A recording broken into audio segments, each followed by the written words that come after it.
ಜನಸ್ಪಂದನ ನ್ಯೂಸ್ಗೆ ಸ್ವಾಗತ. ಹಳೆಯ ದಾಂಡೇಲಿ ಜೋಡಾ ವಿಧಾನಸಭಾ ಕ್ಷೇತ್ರದ ಮಾಜಿ ಶಾಸಕರು ಹಾಗೂ ರಾಜ್ಯ ಬಿಜೆಪಿ ಪಕ್ಷದ ಕಾರ್ಯಕಾರಿಣಿ ಸಮಿತಿ ಸದಸ್ಯರಾಗಿರುವ ಸುನಿಲ್ ಹೆಗ್ಡೆಯವರ ತಮ್ಮ ಜನ್ಮದಿನದ ಹಿನ್ನೆಲೆ ಪಟ್ಟಣದ ಗುರುಭವನಕ್ಕೆ ಭೇಟಿ ನೀಡಿ ಬೆಂಗಳೂರಿನ ಗೋಸಾಯಿ ಮಠದ ಮರಾಠ ಜಗದ್ಗುರು ವೇದಾಂತಾಚಾರ್ಯ ಶ್ರೀ ಶ್ರೀ ಶ್ರೀ ಮಂಜುನಾಥ ಭಾರತಿ ಸ್ವಾಮೀಜಿ ಅವರನ್ನು ಭೇಟಿಯಾಗಿ ಆಶೀರ್ವಾದ ಪಡೆದರು. ಈ ಸಂದರ್ಭದಲ್ಲಿ ಅವರು ಸ್ವಾಮೀಜಿಯವರನ್ನು ಸನ್ಮಾನಿಸಿ ಗೌರವಿಸಿದರು.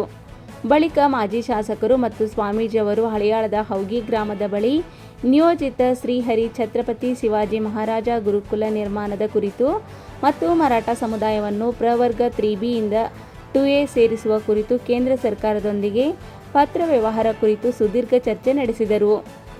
ಸ್ವಾಮೀಜಿಗಳು ಮಾಜಿ ಶಾಸಕರನ್ನು ಹಾಗೂ ವಿಶ್ವ ಹಿಂದೂ ಪರಿಷತ್ ಹಳೆಯಾಳ ತಾಲೂಕಾ ಅಧ್ಯಕ್ಷ ಶ್ರೀಪತಿ ಭಟ್, ಬಿಜೆಪಿ ಹಳೆಯಾಳ ತಾಲೂಕಾ ಅಧ್ಯಕ್ಷ ವಿಠ್ಠಲ್ ಸಿದ್ದನ್ನವರ್, ಪ್ರಧಾನ ಕಾರ್ಯದರ್ಶಿ ಸಂತೋಷ್ ಘಟ್ಕಾಂಬಳೆ ಅವರನ್ನು ಸನ್ಮಾನಿಸಿದರು. ಈ ಸಂದರ್ಭದಲ್ಲಿ ಕೆಕೆಎಂಪಿ ತಾಲೂಕಾ ಅಧ್ಯಕ್ಷ ಚೂಡಪ್ಪ ಬೋಬಾಟಿ, ಪುರಸಭೆ ಸದಸ್ಯ ಚಂದ್ರಕಾಂತ್ ಕಮ್ಮಾರ್, ಬಿಜೆಪಿ ನಗರ ಘಟಕದ ಅಧ್ಯಕ್ಷರಾದ ತಾನಾಜಿ ಪಟ್ಟೇಕರ್, ಶ್ರೀಹರಿ ಗೋಸಾಯಿ ಮಠದ ಟ್ರಸ್ಟ್ ಯೋಗರಾಜ್ ಎಸ್ಕೆ ಹಾಗೂ ವಾರ್ಕರಿ ಸಂಪ್ರದಾಯ ಅನೇಕ ಸಂತರು ಇತರರು ಉಪಸ್ಥಿತರಿದ್ದರು.